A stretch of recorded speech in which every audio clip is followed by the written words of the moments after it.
A Vila do Recife está repleta de barricadas. Nas ruas, há tiroteios. Todas as lojas estão fechadas e a população tenta se esconder apavorada. Quem é rico está levando como pode os seus objetos de valor com medo de saques. Tem gente levando até os talheres de prata encaixotados para esconder nas casas dos comerciantes ingleses amigos. Já os mercados onde se vendem escravizados estão vazios e a fome começa a se espalhar, atingindo primeiro homens, mulheres e crianças negras. Elas mal conseguem se sustentar de pé. Cerca de 2.000 homens das forças insurgentes que haviam se articulado em Goiânia, na Mata Norte do estado, estão agora aquartelados no Engenho Paulista, perto de Olinda, cidade vizinha ao Recife. Esses revoltosos deram um ultimato ao governador Luiz do Rego Barreto. Estamos em 21 de setembro de 1821 e exatos 2 meses antes, o general português responsável pelas execuções e esquartejamentos dos revolucionários de 1817 havia sofrido um atentado. Agora, o sanguinário Luiz do Rego está acuado e os pernambucanos exigem sua renúncia. Sim, brasileiros exigindo a renúncia de uma autoridade nomeada pelo rei de Portugal, protegida pelo batalhão de Algarve. E no meio dessa confusão toda, uma mulher desembarca no Recife.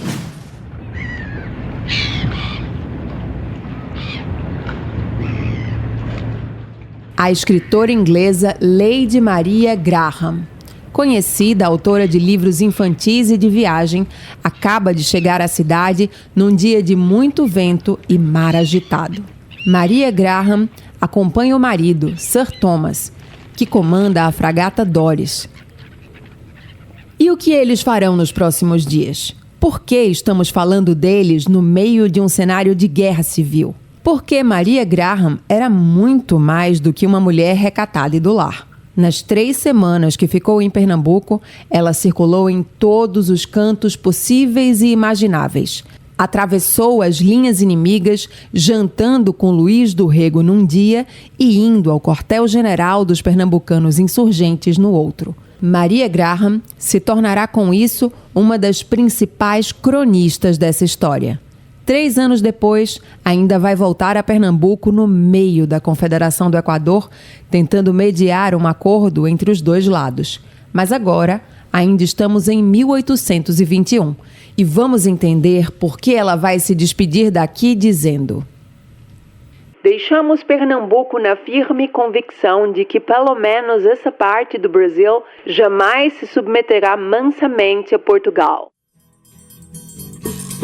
Olá, querido ouvinte, esse é o 2º episódio do podcast Sagas Pernambucanas, Confederação do Equador, que se chama O Caldo Entorna. Esta é uma produção da Rádio Alep, da Assembleia Legislativa de Pernambuco, em comemoração ao bicentenário da Confederação do Equador, movimento que levou Pernambuco e províncias vizinhas a lutarem por uma profunda transformação no sistema político do país. Eu sou André Zahar e divido essa viagem pela história com Clarissa Falbo. Oi, André! Olá para quem nos ouve. Que bom celebrar a história de Pernambuco e do Brasil com vocês.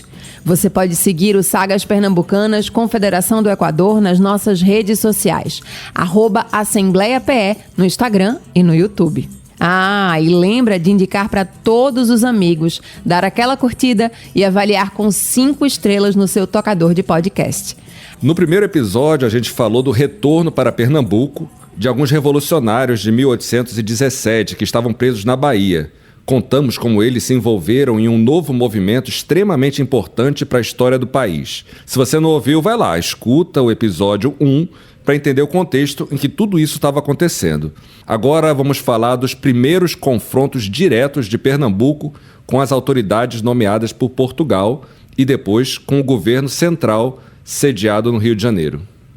Olha, a gente queria que esse episódio durasse umas 3 horas. Não, a gente não. André queria, né? Porque eu sou mais hermética. Mas é porque para dar conta de cada detalhe, pois é tudo muito relevante. Mas vamos ter que dar uma resumida, né, amigo? Uns saltos, cortar alguns episódios e personagens de fato importantes. Infelizmente. Então a gente recomenda que você que nos ouve aprofunde o conhecimento sobre a Confederação do Equador depois, em outros materiais se quiser. Até mesmo aqui, na nossa biblioteca da Alep, tem vários livros interessantes sobre o tema. Quem mora na região metropolitana do Recife pode vir à casa de todos os pernambucanos, na Rua da União, no centro da capital. Isso, e agora para entender o que estava acontecendo aqui em Pernambuco quando a Maria Graham chegou, vamos ter que olhar porque estava acontecendo em Portugal e no restante do país. Em Portugal, em agosto de 1820, portanto um ano antes disso tudo, havia estourado uma revolução anti-absolutista, constitucionalista, a Revolução do Porto. Eles forçaram o retorno do rei Dom João VI, que estava aqui no Brasil, para Portugal, e a formação de uma Assembleia Constituinte com a participação até de brasileiros. Os senhores deputados que desejam abster-se, fazem favor de se levantar. Os senhores deputados que votam a favor, fazem favor de se levantar. Tinham até ex-revolucionários de 1817, já que era uma constituição para o Reino Unido todo. O Brasil já não era mais colônia, era um reino com o mesmo status de Portugal. Nesse contexto, eram substituídos em abril de 1821 os governadores capitães-gerais da administração das províncias do Reino do Brasil. Até então, eles eram escolhidos pela corte e geralmente vindos de Portugal. Depois de 1821, foram substituídos por juntas de governo eleitas através de aclamações populares e militares aqui no Brasil. Foi a Revolução de 1820, em Portugal, que levou ao indulto dos presos políticos pernambucanos e de outros estados envolvidos na Revolução de 1817. Vamos chamar de movimento constitucionalista essa tentativa, liderada pelos insurgentes anistiados, de estabelecer em Pernambuco um governo democrático, em 1821. Esse movimento tinha princípios parecidos com a Revolução Liberal do Porto, de 1820, principalmente nesse ponto do constitucionalismo. Mas isso na política, porque na economia a desconfiança era que Portugal ia tentar recolocar o Brasil de novo na condição de colônia. Será que tudo isso que as cortes estavam fazendo não era para enfraquecer o governo central do príncipe regente com sede no Rio de Janeiro, que naquele momento estava caminhando para proclamar a independência do país? Por outro lado, quem garante que ele, o Dom Pedro, com o Brasil independente, não ia instalar aqui um regime absolutista, com uma monarquia concentrando todo o poder, sem nenhum tipo de controle? O cenário era complexo, cheio de contradições e inquietações. Logo que os anistiados voltaram da Bahia, radicalizados pelos sofrimentos que tinham passado em uma das piores prisões que existiam no Brasil, partiram do Recife para o interior da província. Essa articulação chegou logo de cara até a Paraíba, onde eles visitaram outros ex-companheiros de prisão. Tudo, é claro, no maior sigilo. De lá, eles foram para Nazaré da Mata, também na Mata Norte de Pernambuco, onde eram feitas as revistas de milícias aos domingos. Só para destacar, a gente está falando municípios, cidades, mas na época eram vilas, né? E depois conquistaram a sua emancipação. E aqui a gente lembra também que no episódio anterior explicamos que o Exército, nessa época, não era bem uma instituição. Era mais um conjunto de batalhões com comandos de lideranças locais. Então, esses revolucionários estavam em Nazaré da Mata porque sabiam que o tenente-coronel que comandava a tropa daquela brigada era favorável ao movimento. Ali, um dos mentores desse levante, Felipe Mena Calado, leu um manifesto que terminava assim: ainda em Pernambuco não cessaram as lágrimas de tantas vítimas sacrificadas por Luiz do Rego e seus satélites. Ainda goteja o sangue do padre Antônio Pereira, do valente militar Domingos Teotônio e dos ilustres mártires da pátria, nessa maldita época de 1817. Vinguemos, pois, o extermínio destes algozes, tantos males recebidos, ultrajes e depredações. O santo gênio de Pernambuco marcha em nossa frente para nos livrar dos carrascos e alentar as nossas províncias irmãs a debelar nossos inimigos comuns. Avante, soldados pernambucanos, o mundo vos observa. Marchemos entoando o sagrado hino da pátria dos bravos.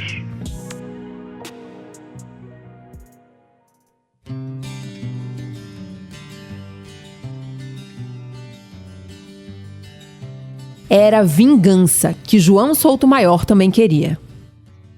Nascido em São Lourenço do Tejucupapo, em Goiânia, ele e outros 3 irmãos tinham se envolvido na Revolução de 1817. Foram presos e levados para as masmorras na Bahia. Lá, na cadeia, João de Souto Maior viu morrerem 2 de seus irmãos, João Roberto e o padre Antônio.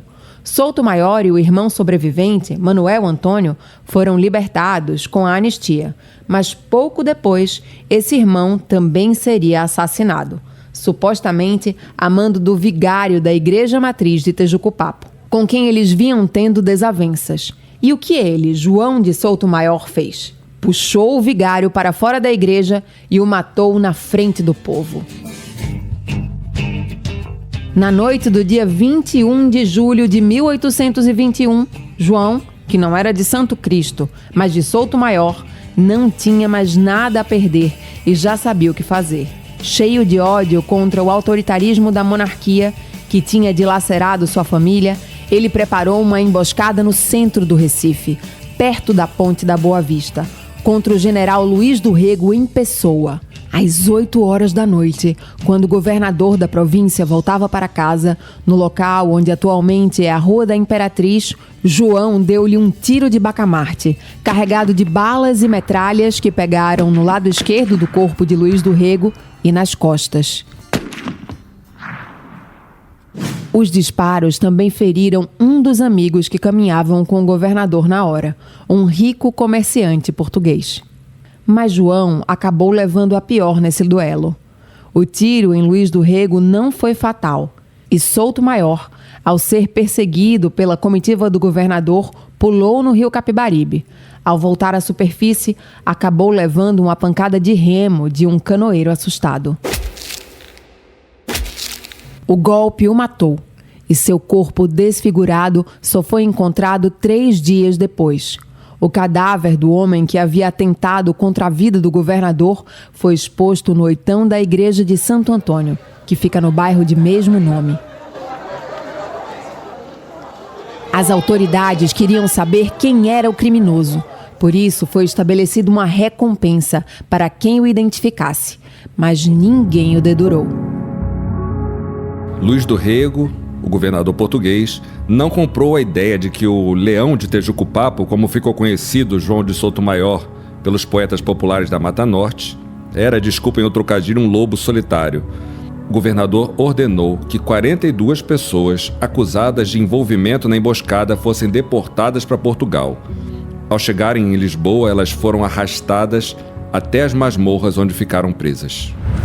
Corta para o dia 29 de agosto de 1821. A Câmara Municipal de Goiânia e os chefes das forças militares da vila são chamados pelos revolucionários e dali é eleito um governo constitucional provisório, presidido por Francisco de Paula Gomes dos Santos. Isso é comunicado a todas as câmaras da província e o general Luiz do Rego é convidado a se retirar para Portugal o mais rapidamente possível. Ele ainda tenta dar uma de democrata e formar uma junta de governo, só com pessoas ligadas aos interesses de Portugal, o que evidentemente não foi bem aceito. A coisa começou a esquentar. Batalhões de milícias de homens pardos e pretos desertam, passando para o lado do movimento constitucionalista, assim como militares pernambucanos e empregados públicos que vão reforçar o governo de Goiânia com armas tiradas do arsenal de guerra. Luiz do Rego tenta manter o controle do Recife e Olinda e faz um apelo. Senhores, lancemos no golfão do esquecimento todos os contratempos passados. Reine a amizade constitucional. Nós esperamos de vossas senhorias as provas da mais cordial união e aguardamos os seus representantes para estreitarmos com eles os laços de amizade. Esmeramos todos pelos interesses desta província e da população. A oferta de conciliação não é aceita. No dia 15 de setembro de 1821, uma semana antes de Maria Graham chegar, começa a marcha de Goiânia para o Recife. No caminho, houve conflitos em 4 pontos de Olinda.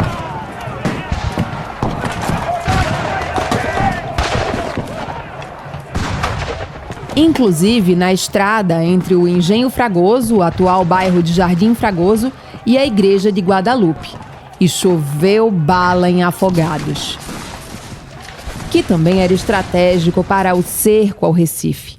O governo de Goiânia, que agora estava com o grosso das tropas concentrados na povoação de Beberibe, começa uma negociação com Luiz do Rego e chega a um acordo: a Convenção de Beberibe.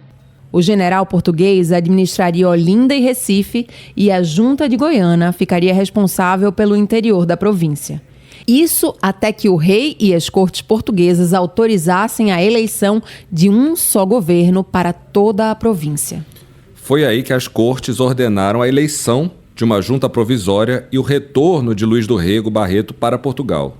Tanto a eleição quanto a volta do antigo governador de Pernambuco aconteceram em 26 de outubro de 1821. Era uma grande vitória do movimento constitucionalista.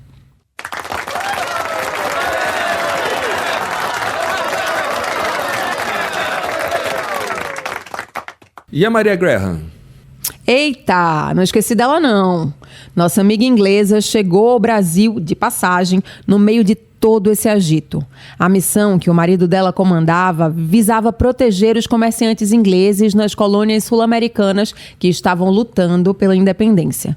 Do Recife iriam para o Chile, mas o Sir Thomas pegou uma febre e acabou morrendo antes. Quando eles chegaram aqui, o Recife estava sitiado. Logo nas primeiras impressões que Maria registra em seu diário, ela diz que tudo é pânico e incerteza. Maria e o marido foram conduzidos ao palácio do governo da época, onde estavam reunidos os oficiais da tropa de Luiz do Rego, no bairro de Santo Antônio. Ali hoje tem uma praça, bem abandonada por sinal, em frente à Igreja do Espírito Santo, nas proximidades do mercado de São José. É lá que ela encontra o governador, que ainda estava todo machucado pelos tiros que tinha recebido no atentado de João de Souto Maior. Maria também é apresentada à mulher do general e às filhas de Luiz do Rego, mocinhas de fino trato da sociedade.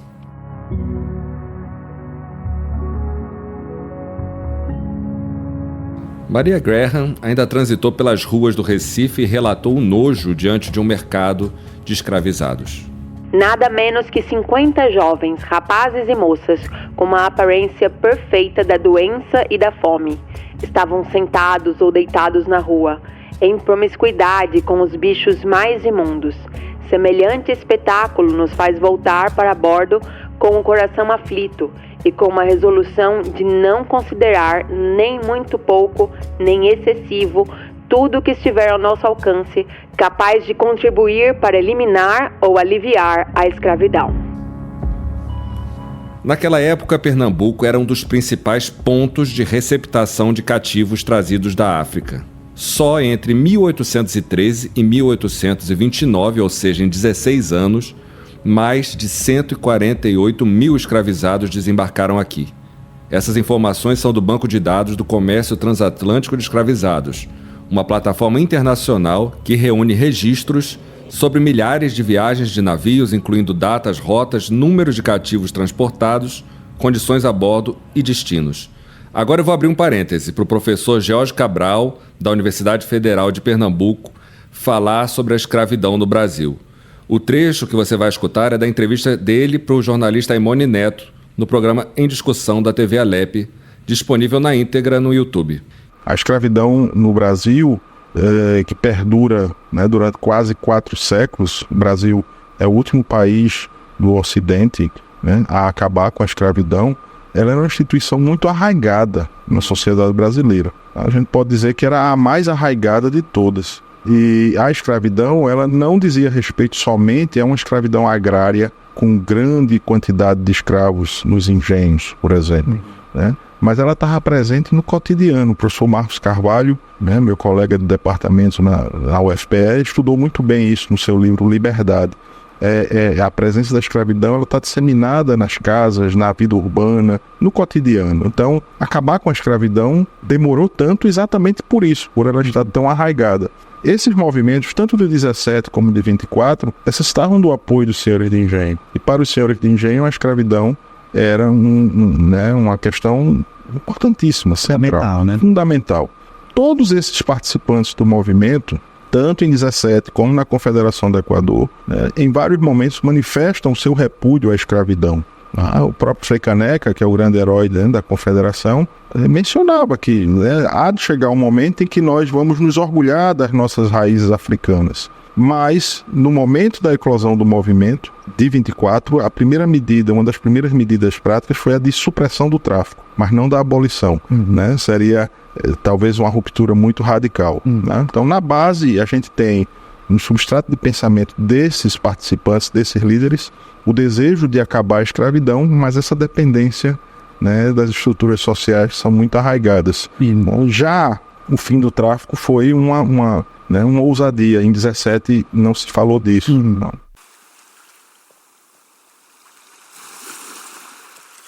Maria Graham fica chocada ao ver como os africanos que chegavam mortos ou faleciam logo depois eram simplesmente descartados na praia para serem levados pelas ondas. Ela faz descrições bem chocantes do que viu em relação a isso. Tipo, alerta de gatilho mesmo. A gente volta a falar sobre esse tema um pouco mais pra frente, inclusive porque os negociantes de escravizados tiveram um papel importante para reprimir a Confederação do Equador. E como a gente falou no começo desse episódio, Maria Graham participa de um jantar com a família do governador um mês antes de Luiz do Rego ir embora do Recife. Foi um banquete, regado a vinho, carne de porco, atrações musicais e brindes em honra aos reis da Inglaterra e de Portugal. Na ocasião, os anfitriões pedem desculpas pelos talheres de baixa qualidade, já que os melhores estavam encaixotados em um armazém inglês, junto com as joias da madame e outros objetos de valor, como a gente contou no início do episódio. 3 dias depois, ela estava embarcada quando ouviu o ataque ao posto avançado de Afogados. Quando choveu bala em Afogados, como a gente falou. E mais alguns dias depois, ainda deu um jeito de ir até o quartel-general do movimento constitucionalista. Na entrada, viu um hospital de campanha onde eram atendidos os feridos das batalhas. Ela relata que os gemidos de dor se misturavam com as vozes ruidosas e alegres dos cerca de 200 combatentes. Maria também fala de quando foram recebidos pelos membros do governo de Goiânia. Alguns usando botinas e fardas, outros vestes humildes de agricultores. Ela registra que um dos insurgentes de Goiânia proferiu um longo discurso de oposição à injustiça do governador português e que, para resistirem, eles tinham constituído um governo digno de respeito, sem a pretensão de prejudicar os direitos do rei. Reclamavam por serem chamados de rebeldes, pois marchavam sob a bandeira de Portugal. Peraí, Clarice, eu vou ter que interromper você. Como assim? Que papo é esse de bandeira de Portugal? Eles não eram republicanos? Explica isso melhor. Meio contraditório, né? Melhor a gente ouvir a explicação que o professor George Cabral deu em entrevista a este podcast. Os revolucionários de Goiânia, eles marcham sob a bandeira do Reino Unido, de Portugal, Brasil e Algarves, porque eles se consideram empoderados, para usar um termo atual, pela norma baixada pelas Cortes Constituintes de Lisboa. As Cortes Constituintes disseram: cada província eleja o seu governo. Essa ordem é confirmada depois aqui para Pernambuco, porque o governador general Luiz do Rego Barreto, ele tentou contornar a situação, permanecendo no poder e criando uma junta de mentirinha, uma junta que ele mesmo controlasse. Vamos se colocar no lugar de Luiz do Rego. Ele está aqui em Pernambuco, recebe uma ordem de Lisboa mandando que se eleja um governo, mas o rei está no Rio de Janeiro. Ele não sabe o que é que o rei decidiu. Ele também fica com medo de mandar o processo correr e depois o rei dizer: opa, não é assim não. Você vai para a forca como lesa majestade. Então ele tenta contornar a situação. O problema é que ele é uma figura absolutamente antipática para os pernambucanos, depois de 4 anos de repressão. Então essa pressão que vem de Goiânia, ela vem debaixo da bandeira do rei de Portugal, porque ela vem empoderada pelas Cortes Constituintes. Então nós não somos rebeldes. Quem está fora da lei aqui é o governador, o general Luiz do Rego.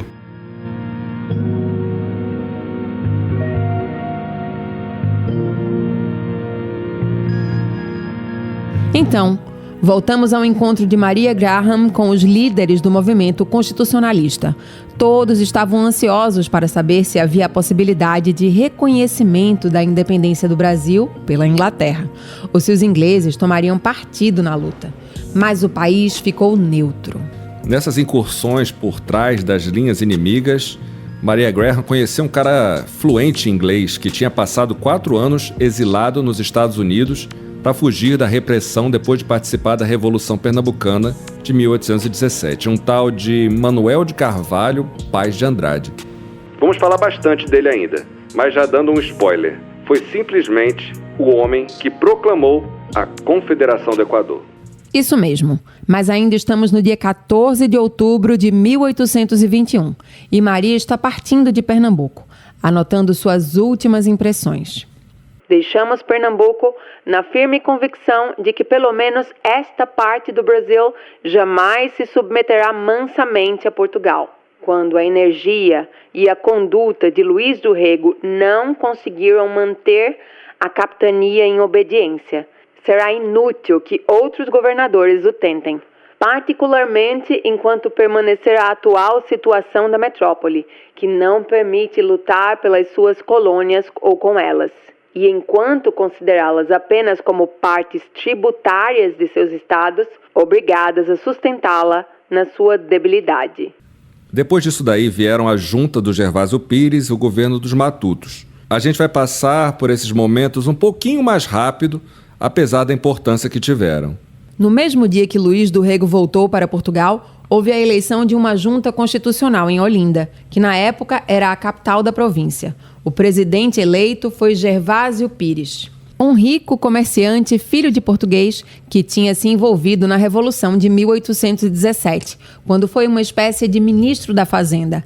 Ele ficou preso 4 anos na Bahia. Onde o que se diz é que ficou totalmente mudo, sem dar uma palavra. Quem sempre me conta essa história é a minha avó Tereza, de 92 anos. Toda vez que a gente passa na rua Gervásio Pires, no centro do Recife. Gervásio Pires era uma pessoa que o próprio Luís do Rego tinha escolhido antes para ser mediador nas negociações com a Junta de Goiânia. Agora, com toda a habilidade, no meio das pressões de Portugal e da corte de Dom Pedro, no Rio de Janeiro, Pires consegue alguns avanços, como despachar as tropas de Portugal de Pernambuco e afastar autoridades europeias que ainda estavam aqui. Sim, mas acho que aqui a gente precisa dar uma espiadinha do que estava acontecendo no Rio de Janeiro. Só porque tu é de lá. Lá vem o carioca, maluco. Me deixa, pô. Bem, como a gente falou, as cortes em Portugal tinham determinado a formação de juntas de governo nas províncias, enfraquecendo o comando do governo central do Dom Pedro sobre elas. Portugal vinha dando outros sinais de que, no fundo, queria retomar o monopólio comercial sobre o Brasil.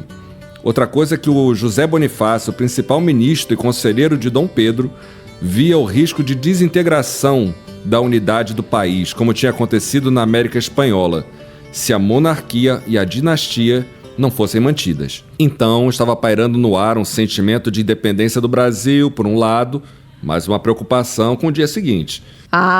Se Dom Pedro ia ligar no dia seguinte, esse ia ser tipo um boy lixo. Exatamente, ou se ia sumir, mudar de telefone, deixar de atender as ligações. A angústia toda era sobre que projeto político seria implementado aqui. Se o Brasil ia para o caminho do absolutismo, com uma monarquia ultrapoderosa, ou da república, que ainda não era um desejo muito popular na época. Ou o que ele, ou José Bonifácio, defendia que era uma monarquia constitucional. Mas tinha uma outra possibilidade na mesa, o federalismo, que ganha força em Pernambuco, ou seja, províncias com mais autonomia administrativa se reunindo numa entidade maior para um propósito em comum, como a defesa contra um inimigo exterior. Um dos modelos era o dos Estados Unidos, a confederação das 13 colônias inglesas na guerra contra a Grã-Bretanha. No Brasil, seria um arranjo um pouco diferente, em que haveria a descentralização de um Estado unitário que existia naquela época. Mas, para o José Bonifácio, que era muito influente no pensamento do governo do Rio de Janeiro, isso significava um governo monstruoso, em que cada província seria uma pequena república, com chefes com poderes absolutos. Por aqui também. A junta que Gervásio Pires liderava fazia malabarismo para se manter no meio dessas mesmas divisões políticas. Alguns vão dizer que Gervásio era um cara que hesitava antes de tomar decisões. Mas a verdade é que ele pegou em bomba. Sabemos que não se cogita hipóteses em matéria de história, mas fica a dúvida sobre se, no fundo, Gervásio não torcia secretamente por uma guerra entre o Brasil e Portugal, em que Pernambuco e outras províncias conseguissem simplesmente pular fora e ficar independentes. É no que alguns historiadores acreditam. E o Dom Pedro também andava bem irritado.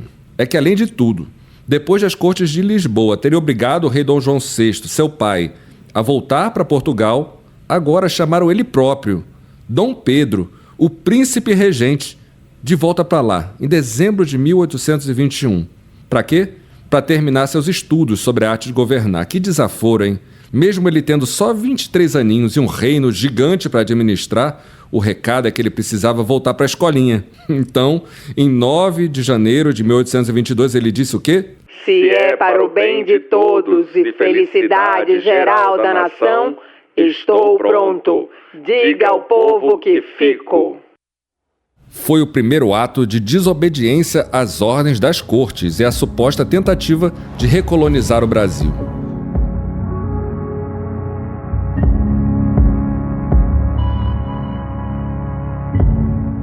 No meio disso tudo, estourou na Bahia um conflito violentíssimo entre tropas portuguesas e brasileiras, que se estenderia até depois da independência. Após o 7 de setembro, o governo de Dom Pedro montaria um exército às pressas para defender a Bahia. E um corpo expedicionário pernambucano, comandado pelo sargento-mor José de Barros Falcão Lacerda, revolucionário de 1817, combateria na famosa Batalha do Pirajá, em novembro de 1822, que decide a vitória dos brasileiros contra os portugueses. Em 1824, ele vai ser o comandante militar da Confederação do Equador. Por outro lado, isso explica um pouco a lealdade da Bahia a Dom Pedro quando acontece a Confederação do Equador. Mas não vamos colocar o carro na frente dos bois. Ali, em maio, junho de 1822, o José Bonifácio manda para cá um emissário. Eles conseguem do governo do Gervásio Pires o reconhecimento de Dom Pedro como príncipe regente, ou seja, com poderes executivos delegados pelo rei Dom João VI e ainda o apoio à proclamação da independência. O que, como todo mundo sabe, aconteceu em 7 de setembro. Isso, mas tinha um detalhe. Naquele momento, ele, Dom Pedro, não abdicaria ao trono de Portugal, o que só ocorre em maio de 1826. Daí a desconfiança de que, no fundo, ele representava os interesses de Portugal e um risco de absolutismo nesse período pós-independência, já que ele unificaria as duas coroas com a morte do pai, Dom João. Mas voltando a 7 de setembro de 1822, logo depois do grito do Ipiranga, José Bonifácio, que estava preocupado com a situação nas províncias do Norte, na época ainda não se falava em Nordeste, começa a articular formas de depor Gervásio Pires e acabou apoiando uma trama envolvendo o capitão Pedro da Silva Pedroso, figura complexa de quem a gente precisa falar um pouco. E ele vai liderar um episódio bem importante que ficou conhecido como a Pedrosada. Meu caro ouvinte, mas isso vai ter que ficar para o próximo episódio, só para manter a tradição de terminar toda vez que está chegando no Capitão Pedroso. Né? E o que teria feito um ex-revolucionário de 1817, como o capitão Pedro Pedroso, mudar de lado e entrar em combate contra os seus ex-companheiros de prisão na Bahia, hein? A gente promete que conta tudo pra você no 3º episódio do podcast Sagas Pernambucanas Confederação do Equador. O podcast Sagas Pernambucanas Confederação do Equador é uma realização da Rádio Alep e da Superintendência de Comunicação da Assembleia Legislativa de Pernambuco. A pesquisa e o roteiro são de André Zahar, que divide a locução com Clarissa Falbo, responsável também pela produção. A edição de som é de Danilo Cavalcante e Davi Nascimento, que também assina a trilha sonora original. O projeto contou com a formação em podcast por meio da oficina da radialista Lina Fernandes, promovida pela Escola do Legislativo. A pesquisa teve o apoio da Biblioteca da Alep. Neste episódio, usamos um trecho instrumental da música Faroeste Caboclo, da Legião Urbana, e de um fado português por Alexandre Bateiras. Este programa e demais conteúdos da Rádio Alep podem ser ouvidos no nosso site www.alep.pe.gov.br e nas plataformas de podcast Spotify, Deezer, Google Podcasts e outros. Sagas Pernambucanas, a história de Pernambuco como você nunca ouviu.